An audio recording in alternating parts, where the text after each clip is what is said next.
जननीं शारदां देवीं रामकृष्णं जगद्गुरुं पादपद्मे त्वयोश्रित्वा प्रणमामि मुहुर्मुहुः। पूजनीय শ্রীযুক্ত মানদাশঙ্কর দাশগুপ্তের লেখা গ্রন্থ শ্রী শ্রী মা শারদামণি দেবী থেকে পাঠ। পৃষ্ঠা সংখ্যা 121। প্রথম 11 বৎসর। বাগবাজারে গঙ্গার সন্নিকটস্থ ভাড়াটিয়া বাড়িতে 1897। শ্রীযুত কুমুদবন্ধু সেনের উল্লিখিত বিবরণ হইতে নিম্নলিখিত সংবাদগুলি পাওয়া যায়। 1897 খ্রিস্টাব্দের এপ্রিল মাসে মা কলকাতায় পৌঁছেন ও বাগবাজারে গঙ্গার সন্নিকটস্থ একটি ভাড়াটিয়া বাড়িতে থাকেন। তখন যোগানন্দ স্বামী, দীনু মহারাজ ও কৃষ্ণলাল মহারাজ মার সেবার কার্য করিতেন। মা যখন আসেন তখন স্বামীজি ডাক্তারের উপদেশে স্বাস্থ্যোদ্ধারের নিমিত্ত দার্জিলিং গিয়াছিলেন। কিন্তু ওই সময়েই স্বামীজির শিষ্য ক্ষেত্রের মহারাজা অজিত সিং বিলাত যাইবার পথে কলকাতায় আসেন এবং তাহার অনুরোধে স্বামীজিও দার্জিলিং হইতে কয়েকদিনের জন্য আসেন। কলকাতায় পৌঁছিবার পরদিন বৈকালবেলা স্বামীজি 2 জন ব্রহ্মচারী সহ শ্রী শ্রী মাকে দর্শন করিতে তাহার বাড়িতে যান। তখন সেখানে বর্ণনা লেখক শ্রীযুত কুমুদবন্ধু সেন যোগানন্দ স্বামীর কাছে বসিয়া তাহার কথা শুনিতেছিলেন। অল্প পরই একজন আসিয়া বলিয়া গেলেন যে মা স্বামীজির জন্য অপেক্ষা করিতেছেন। স্বামীজি তখনই মার কাছে গেলেন। বর্ণনা লেখক ও অপর সকলেও তাহার পিছনে পিছনে গেলেন। আমেরিকা হইতে ফিরিবার পর মার সহিত তাহার এই প্রথম সাক্ষাৎ। তাই সকলেই তাহাদের কথা শুনিবার জন্য উদগ্রীব। মা তাহার ঘরের দরজার কাছে বস্ত্রাবৃত হইয়া নীরবে দাঁড়াইয়াছিলেন। সুদীর্ঘ 7 বৎসর পরে স্বামীজি তাহার সম্মুখে আসিয়াই সটান মাটিতে পড়িয়া তাহাকে সাষ্টাঙ্গে প্রণাম করিলেন, কিন্তু তাহার পাদ স্পর্শ করিলেন না। তারপর তিনি উঠিয়া দাঁড়াইয়া অপর সকলকেও ওইভাবে মাকে প্রণাম করিতে বলিলেন, কিন্তু তাহার পা ছুঁইতে নিষেধ করিলেন। বলিলেন, মার পা ছুঁলেই তিনি তাঁর অপার অহেতুক করুণায় প্রণামকারীর সকল দুর্ভোগ দুঃখ নিজ শরীরে টেনে নেন ও তা নীরবে ভোগ করে কষ্ট পান। তোমরা মুখে কিছু না বলে তোমাদের অন্তরের প্রার্থনা তাকে জানাও ও তাঁর আশীর্বাদ ভিক্ষা করো।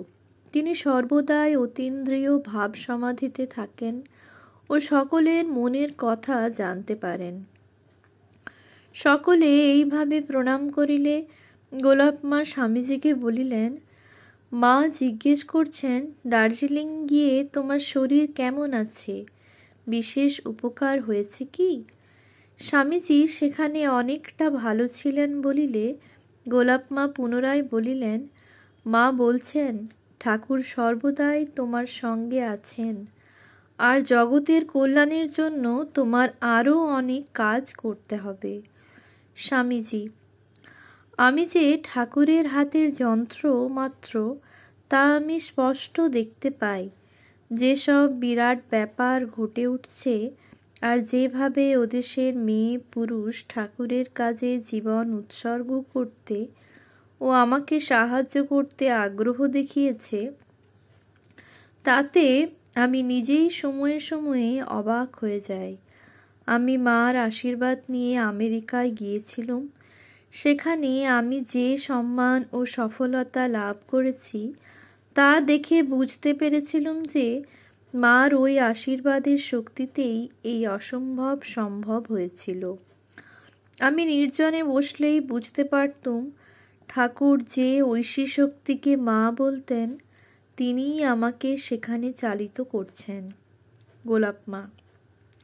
মা বলছেন ঠাকুর ওই মা থেকে পৃথক নন, ঠাকুরই তোমার দ্বারা এইসব করাচ্ছেন। তুমি তাঁর নির্বাচিত শিষ্য ও সন্তান। তিনি তোমাকে কত ভালোবাসতেন, আর তুমি যে লোকশিক্ষা দেবে তা তো তিনি আগেই বলে গেছেন। স্বামীজি। মা, আমি তাঁর বাণী প্রচার করতে চাই, আর তার জন্যে যত সত্বর সম্ভব একটা স্থায়ী প্রতিষ্ঠান গড়তে চাই, কিন্তু তা আমি যত তাড়াতাড়ি করতে চাই তা হচ্ছে না বলে আমি হতাশ বোধ করি। মা এইবার নিজেই স্নেহের সাথে অনুচ্চস্বরে বললেন, ও জন্যে কোনো দুশ্চিন্তা করো না। তুমি যা করছো আর যা পরে করবে তা চিরকাল থাকবে। ওই কাজের জন্যেই তোমার জন্ম। হাজার হাজার লোক তোমাকে জ্ঞানদাতা জগৎগুরু বলে মানবে। তুমি এ বিষয়ে নিশ্চিন্ত হও যে ঠাকুর তোমার মনোবাঞ্ছা সত্বরই পূর্ণ করবেন। তুমি শিগগিরই দেখতে পাবে তুমি যা করতে চাচ্ছ তা গড়ে উঠছে। মার এই আশ্বাসবাণী শুনিয়া স্বামীজি বলিলেন, মা, আমাকে আশীর্বাদ করুন যাতে আমার কর্ম প্রতিষ্ঠান সত্বর গড়ে ওঠে। আমি 2-1 দিনের মধ্যেই আবার দার্জিলিং যাব। শুধু ক্ষেত্রের রাজার অনুরোধে আমি কলকাতায় এসেছি। এই কথা বলিয়া স্বামীজি পুনরায় মাকে সাষ্টাঙ্গে প্রণাম করিয়া বিদায় গ্রহণ করিলেন। শ্রী কুমুদবন্ধু সেন, প্রবুদ্ধ ভারত, 1952, অক্টোবর, 408 থেকে 412 পৃষ্ঠা।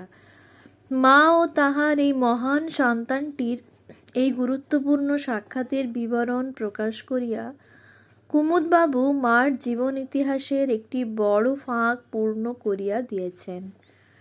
কিন্তু তাহা হইলেও তাহার বিবরণ যে কিছুটা অসম্পূর্ণ তাহার নিদর্শন পাওয়া যায়।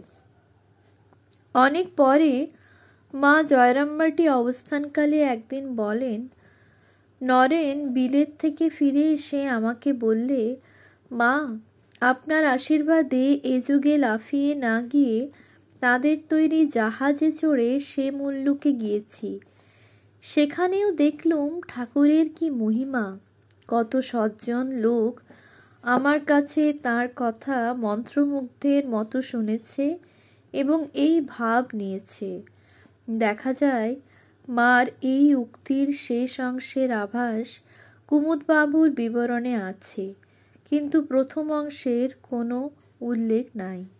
তবে বিবরণটি যত সংক্ষিপ্ত ও যত অসম্পূর্ণই হোক না কেন, উহা মার জীবনের উপর একটি অত্যুজ্জ্বল আলোক সম্পাত করিয়া আমাদের সম্মুখে অনেক কিছু ফুটাইয়া তুলিতেছে।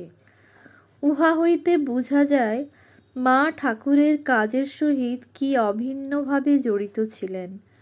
তবে এই বিষয়ে আমরা উপস্থিত আলোচনা না করিয়া মার জীবনের শেষ 11 বৎসরের আলোচনাকালে বিশেষ করিয়া বুঝিবার চেষ্টা করিব। শ্রীযুত কুমুদবাবুর উল্লিখিত বিবরণ হইতে আরও জানা যায় যে স্বামীজি স্বল্প কয়েকদিন পরেই দার্জিলিং হইতে কলকাতায় ফিরিয়া আসেন এবং মার আশীর্বাদ লইয়া 1897 খ্রিস্টাব্দের 1 মে তারিখে রামকৃষ্ণ মিশন স্থাপন করেন। প্রতি রবিবার সন্ধ্যার পর বলরামবাবুর বাড়িতে এই মিশনের একটি করিয়া সভা হইত এবং ইহার কতিপয় সভায় মা কয়েকটি স্ত্রী ভক্তসহ উপস্থিত ছিলেন। এই সভাগুলিতে বিশেষত মা উপস্থিত থাকিলে স্বামীজি প্রায়ই অনেকগুলি করিয়া গান গাহিতেন। এইভাবে কিছুদিন গত হইলে মা পুনরায় জয়রামবাটি যান। 1897 জুন জুলাই জয়রামবাটিতে, 1897 থেকে 1898।